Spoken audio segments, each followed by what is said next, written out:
Most of us think compulsively all the time. That is to say, we talk to ourselves. And I remember when I was a boy, we had a common saying, talking to yourself is the first sign of madness. Now, obviously, if I talk all the time, I don't hear what anyone else has to say. And so in exactly the same way, if I think all the time, that is to say, if I talk to myself all the time, I don't have anything to think about except thoughts. And therefore I'm living entirely in the world of symbols, and I'm never in relationship with reality.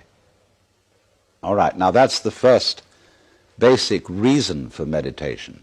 But there is another sense, and this is going to be a little bit more difficult to understand, why we could say that meditation doesn't have a reason or doesn't have a purpose. And in this respect, it's unlike almost all other things that we do, except perhaps making music and dancing.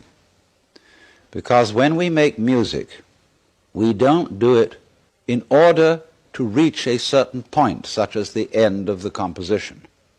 If that were the purpose of music, to get to the end of the piece, then obviously the fastest players would be the best. And so likewise, when we are dancing, we are not aiming to arrive at a particular place on the floor, as we would be if we were taking a journey.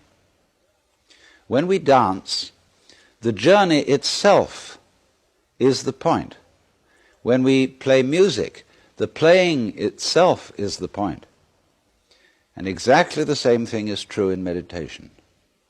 Meditation is the discovery that the point of life is always arrived at in the immediate moment.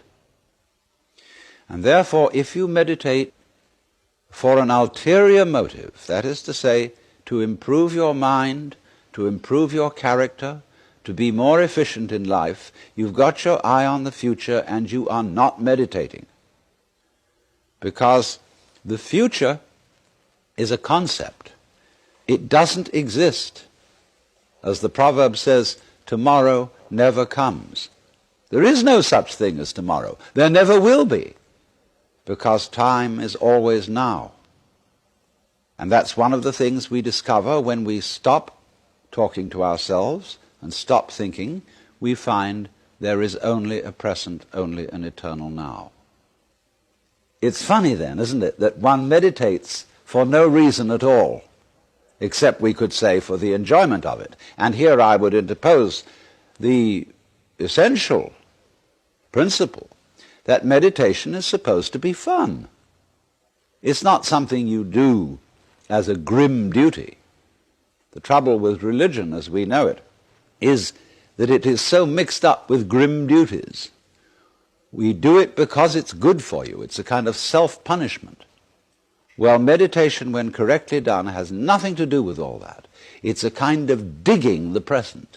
It's a kind of grooving with the eternal now, and brings us into a state of peace where we can understand that the point of life, the place where it's at, is simply here and now.